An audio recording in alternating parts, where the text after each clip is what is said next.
बिस्मिल्लाहिर्रहमानिर्रहीम। अस्सलाम वालेकुम। कैसे हैं आप सब? उम्मीद है कि आप सब ठीक होंगे। अल्लाह पाक आपको हमेशा खुश और आबाद रखे और आने वाली हर नगहानी आफत से बचाए। मैं भी अल्लाह का शुक्र है बिल्कुल ठीक ठाक हूँ। आज मैं बना रही हूँ गोभी गोश्त। बहुत ही मज़े का गोभी गोश्त तैयार होने वाला है। गोश्त मैं बीच में मटन यूज़ कर रही हूँ। चलते हैं जी रेसिपी की तरफ और देखते हैं गोभी गोश्त कैसे तैयार हो रहा है।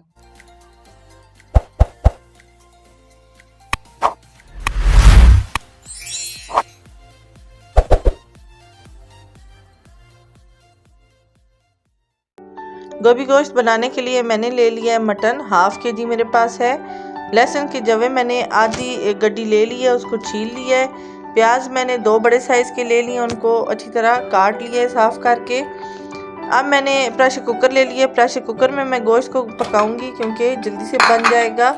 गोश्त मैंने कुकर में डाल दिया, लहसुन के जवे डाल दिए जो मैंने काटे हुए थे। प्याज मैंने 2 अदद जो काटे हुए थे वो शामिल कर दिए हैं।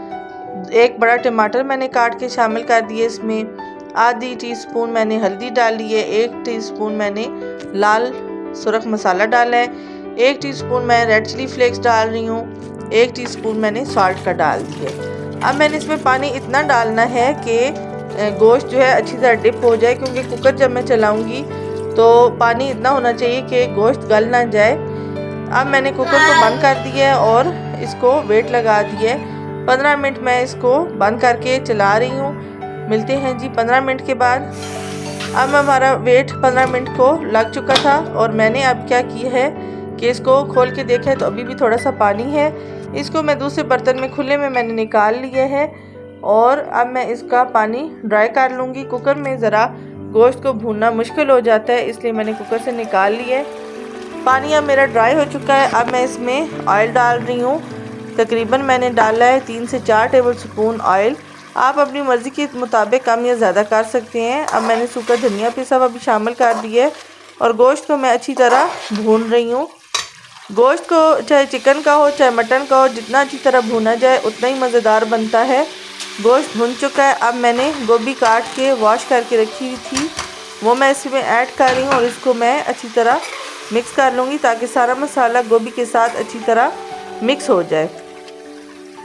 गोभी मिक्स करने के बाद मैंने अदरक की काशन डाल दी हैं। काट के जूलियन काट में मैंने अदरक काटी है और इसमें शामिल कर दी है। इसमें थोड़ी साबुत रहेगी, थोड़ी गल जाएगी और ये बहुत खाने में टेस्टी लगती है अदरक। बिल्कुल आप अगर पीस के डालें तो वो भी डाल सकते हैं, लेकिन ऐसे ज़्यादा मज़े की लगती है।